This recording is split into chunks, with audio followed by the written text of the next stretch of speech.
ఉన్నటువంటి ప్రభుత్వం ప్రజలకు ఇచ్చినటువంటి హామీలు నెరవేర్చకుండా ఈ యొక్క రాష్ట్రాన్ని ఇంకా అప్పుల కూపంలోకి నెట్టుతా ఉంది. ప్రజలకు ఇచ్చిన హామీలు ఏం నెరవేర్చి ఇంతకుముందు మాట్లాడిండ్రు శిల్పారెడ్డి గారు మాట్లాడింది, అధ్యక్షురాలు గారు. వారు ఇచ్చిన పథకాల యొక్క ఫెయిల్యూర్స్ అన్ని కూడా, ఏ పథకం కూడా మహిళలకు ఇచ్చిన పథకాలు వాళ్ళు ఇంప్లిమెంట్ చేయలేదు, గ్రాడ్యుయేట్ స్టూడెంట్స్కి ఇచ్చినటువంటి పథకాలు ఇంప్లిమెంట్ చేయలేదు. ఇట్లా ఏ పథకం కళ్యాణ లక్ష్మి అని చెప్పి మోసం చేసిండ్రు. ఇట్లా అనేక పథకాలు ఇచ్చిండ్రు వాళ్ళు, అనేక పథకాలు 420 ఉన్నాయి వాళ్ళు ఇచ్చినటువంటి హామీలు. 6 గ్యారంటీలు అనేది పైన అది హెడ్లైన్, అవన్నీ చూస్తే 420 హామీలు ఉన్నాయి. మరి ఇవన్నిట్లో కూడా వాళ్ళు చేస్తున్నది తక్కువ ప్రచారము, రోజు పెద్ద ఎత్తున ప్రచారం చేసుకుంటున్నా ప్రజల లోపల మట్టుకు ఈరోజు ఈ ప్రభుత్వం పైన విశ్వాసం లేదన్నది చాలా స్పష్టంగా మనం ఈరోజు మొన్న ఎమ్మెల్సీ ఎన్నికల్లో చూసినాం, గ్రామీణ ప్రాంతాలు కూడా చూస్తున్నాం. కాబట్టి మనమంతా ఇక్కడ ఉన్నటువంటి ప్రతి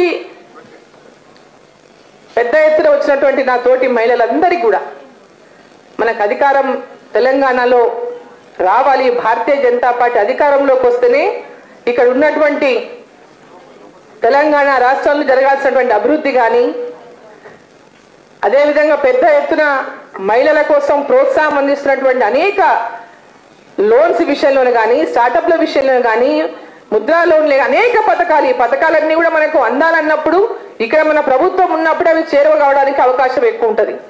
సో ఆ దిశగా మరి మన వాళ్ళందరూ కూడా మహిళలందరూ కూడా ఈ మహిళా దినోత్సవం సందర్భంగా శిల్పారెడ్డి గారు ఒక పిలుపు ఇచ్చినారు. సో ఆ పిలుపుని మరి దానికి ఎవరైతే అక్సెప్టెన్స్ ఉందో వాళ్ళందరూ వైపు ఆ పిలుపుని తీసుకుంటూనే ఇంకొక పిలుపు కూడా మనం ఇచ్చుకోవాలి. ఖచ్చితంగా వచ్చే ఎన్నికల్లో మహిళలందరము ప్రతి మహిళను గెలవాలి. 50% ఉన్నటువంటి మహిళల ఓట్లు అత్యధిక శాతము భారతీయ జనతా పార్టీకి తేవాలి. మనం అందరం కష్టపడాలని, అది కూడా ఒక మనం కూడా ఒక షరతు తీసుకోవాలి, అది కూడా ఒక ప్రామిస్ తీసుకోవాలి. ఎందుకంటే మనం అంటాం స్త్రీకి ఉన్నటువంటి ప్రాముఖ్యత, స్త్రీకి ఉన్నటువంటి గౌరవము, స్త్రీని చూస్తే అందరూ గౌరవిస్తారు. సరే, కొంతమంది సమాజంలో అన్ని రకాల వ్యక్తులు ఉంటారు, స్త్రీని గౌరవించని వాళ్ళకు భవిష్యత్తు ఉండదు. స్త్రీ లేనిదే జననం లేదు, స్త్రీ లేనిదే గమనం లేదు, స్త్రీ లేనిదే మానవ మనుగడ లేదు. సో అందుకే ఎంతో మంది మహాకవులు చెప్పిను, స్త్రీ గౌరవించబడుతుందో, ఎక్కడైతే స్త్రీ గౌరవించబడుతుందో అక్కడ స్వర్గము అభివృద్ధి తాండవిస్తుంది అని. సో ఎక్కడైతే స్త్రీలు సంతోషంగా ఉంటారో, ఎక్కడైనా ఫ్యామిలీస్ లో కూడా చూడండి, ఎక్కడైనా ఆ ఇంట్లో కనుక ఫ్యామిలీ హ్యాపీగా ఉండాలంటే ఆ ఇంట్లో స్త్రీ ఫస్ట్ హ్యాపీగా ఉండాలి, ఆ ఇంట్లో ఉమెన్ హ్యాపీగా ఉంటే ఆ ఇల్లంతా హ్యాపీగా ఉంటుంది.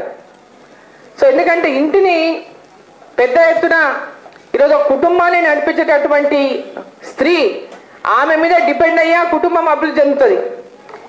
ఈరోజు ఒక కుటుంబాన్ని చక్కగా ఏ విధంగా నిర్వహించగలుగుతుందో అదేవిధంగా ఏ బాధ్యతలు ఇచ్చినా నిర్వహించుకునేటటువంటి శక్తి మహిళకు ఉన్నది. అది గుర్తించే నరేంద్ర మోదీ గారు నిర్మలా సీతారామన్, ఇంతకుముందు మన తోటి సోదరి చెప్పింది, నిర్మలా సీతారామన్ గారికి ఆర్థిక శాఖ మంత్రి, కేంద్ర ఆర్థిక శాఖ మంత్రిగా అవకాశం ఇచ్చారంటే వారికి మహిళల మీద ఎంత విశ్వాసం ఉందో ఒకసారి వారికి ఇచ్చినటువంటి ఆ శాఖనే మనకు స్పష్టం చేస్తూ ఉంది. అదేవిధంగా ముర్ము గారిని మనకు రాష్ట్రపతిగా, ద్రౌపది ముర్ము గారు మనకు ఒక మహిళ ఈరోజు మన రాష్ట్రపతిగా ఉందంటే ఈ దేశం ఒక మహిళను గౌరవించాలి. ఒక గిరిజన మహిళ, ఒక పేద ఇంటికెళ్ళి వచ్చినటువంటి ఒక మహిళకు ఈరోజు అంత పెద్ద గౌరవం మరి ఈరోజు దక్కింది అంటే నరేంద్ర మోదీ గారికి మహిళలపై ఉన్నటువంటి ఆ నమ్మకము, విశ్వాసమే నారీ శక్తి 133% రిజర్వేషన్ కూడా ఈరోజు మనకు రాబోతుందంటే దాన్ని కూడా అది స్పష్టం చేస్తా ఉందని చెప్పి నేను తెలియజేస్తా ఉన్నా. మిమ్మల్ని అందరినీ కోరేది ఒకటే, మన పాత్ర చాలా గొప్ప పాత్ర, మహిళల పాత్ర ఏ రంగంలో అయినా, ఒక ఇండస్ట్రీ కానివ్వండి లేదా ఒక ప్రొఫెషనే కానివ్వండి, ఏ ప్రొఫెషన్లో ఉన్నా ఏ రంగంలో ఉన్నా ఆ రంగంలో రాణించేదే 100% కాకపోతే 90% మహిళలు రాణిస్తారు. 90% విమెన్ వాళ్ళు ఎంచుకున్నటువంటి రంగాల్లో రాణిస్తూ ముందుకు పోతున్నారు. కాబట్టి మనం ఇక్కడ ఉన్నటువంటి నా తోటి మహిళలందరూ, కిషన్ రెడ్డి గారు రేపు రాబోయే 33% రిజర్వేషన్లో అంటే వారు కూడా ఉన్నారు. మరి రిజర్వేషన్ బిల్లు మనకి ఈరోజు వస్తుందంటే వారు కూడా ఉన్నారు అక్కడ, బిల్లు పాస్ చేయించిన దాంట్లో కిషన్ రెడ్డి గారు కూడా ఉన్నారు. మరి మహిళల ఈరోజు 33% రిజర్వేషన్ బిల్లు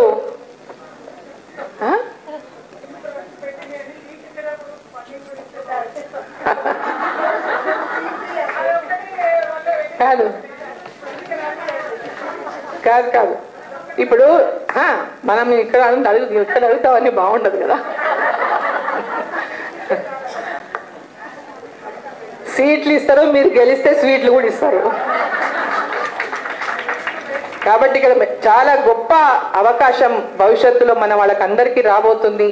ఆ అవకాశాన్ని అందిపుచ్చుకోవడానికి మరి ఎవరెవరికైతే రాజకీయాల్లో పూర్తిగా రావాలనేటువంటి ఒక ఆసక్తి, పని చేయాలనేటువంటి సేవ, కమిట్మెంట్, పాలిటిక్స్ అంటే commitment, service, sacrifice, first family sacrifice. మహిళ విన్నారా, రాజకీయాలు వచ్చినామంటే ఉండదు, ఫ్యామిలీ లైఫ్ ఉండదు, ఫ్యామిలీ ఉండదు, ఇక పని చేసేదే ఉంటుంది. ఇక గుర్తుపెట్టుకొని అటువంటి సాక్రిఫైస్ చేయాలి, సర్వీస్ చేయాలి, దేశం కోసం పని చేయాలి, ప్రజల కోసం పని చేయాలి. ఆ లక్ష్యంతోనే మనం బయటకు కేవలం ఎమ్మెల్యే కావాలి అని అనుకొని వస్తే కాదు. ఎమ్మెల్యే అయిన తర్వాత ఏం చేయాలో, ఎట్లుండాలో కూడా అవన్నీ నిర్ణయించుకొనే రావాలి మనం. సో కాబట్టి ప్రతి ఒక్కరు ఎవరికైతే ఆకాంక్ష ఉన్నటువంటి వాళ్ళకు తర్వాత డిసప్పాయింట్మెంట్లు ఉండొద్దు. మళ్ళీ ఆ ఆకాంక్ష ఉన్నటువంటి వాళ్ళు ఆ కమిట్మెంట్తోనే మనం రాజకీయాల్లోకి అడుగు పెట్టాలి. అప్పుడే మనం రాణించగలుగుతాం. రాణించాలంటే మన కమిట్మెంటు, మన సర్వీసు, మన సాక్రిఫైస్ ఇవన్నీ కూడా చాలా ముఖ్యం. ఎందుకంటే మహిళకి ఇంతకుముందు చెప్పిన చాలా ఛాలెంజెస్ ఉంటాయి. ఇంట్లో ఫ్యామిలీని చూసుకోవాలి, ప్రజలు ఓటు వేసింటారు, ప్రజలను చూసుకోవాలి, మనకిచ్చిన రెస్పాన్సిబిలిటీస్ చూసుకోవాలి. ఇవన్నిటినీ కూడా మనం బేరీ చేసుకొని దీంట్లో అడుగు పెట్టాలి. ఇటుకు వచ్చినాక ఇట్లుంది, అట్లుంది, అట్లా ఉంది, ఇట్లా చేయాలని గట్ట చేయాలంటే కాదు. ఇక అన్నిటికీ ప్రిపేర్ అయ్యే రాండి, అన్నిటికీ ప్రిపేర్ అయ్యే రాజకీయాల్లోకి రావడానికి సిద్ధమై ఆ దిశగా పనిచేయండి. తప్పకుండా పనిచేసే వాళ్లకు, తప్పకుండా ఇదున్న వాళ్లకు కిషన్ రెడ్డి గారు ఎమ్మెల్యే సీట్ల అనేది తర్వాత, ముందు మనం పనిచేసి ఎస్ వీళ్ళకి ఇస్తే గెలుస్తారు, వీళ్ళకి ఇస్తే గెలుస్తారు, వీళ్ళకి ఇస్తే గెలుస్తారని మనం అది ఆ పని మనం చేయాలి. తర్వాత టికెట్ కోసం కొట్టాలంటే తప్పులేదు, ముందు పని చేయండి. Okay, thank you very much అందరికీ కూడా. అంతర్జాతీయ మహిళా దినోత్సవం సందర్భంగా ఈ ఒక్కరోజే సెలబ్రేషన్ అంటే మరి ఈ ఒక్కరోజే కష్టం, రోజు చెప్పుకోలేం కదా కష్టాల మీద. కాబట్టి ఆ సంవత్సరానికి ఒకసారి చెప్పుకోలేక ఈ వేదిక ఏర్పాటు అవుతుంది. కాబట్టి అందరికీ కూడా, ప్రతి ఒక్కరికి కూడా మరోసారి ధన్యవాదాలు. ఇంత పెద్ద ఎత్తున హాజరైన వారికి, అందులో మహిళా మోర్చా అధ్యక్షులు శిల్పారెడ్డి గారు ఒక చక్కటి కార్యక్రమాన్ని, ఒక సొసైటీలో సర్వీస్ చేస్తున్నట్టు వాళ్ళని గుర్తించి వాళ్ళకి అందరికీ సన్మానం చేసింది. వారికి అందరికీ కూడా వారికి అభినందనలు. సన్మానం పొందిన వారికి అందరికీ కూడా శుభాకాంక్షలు. అందరికీ ధన్యవాదాలు. భారత్ మాతాకి.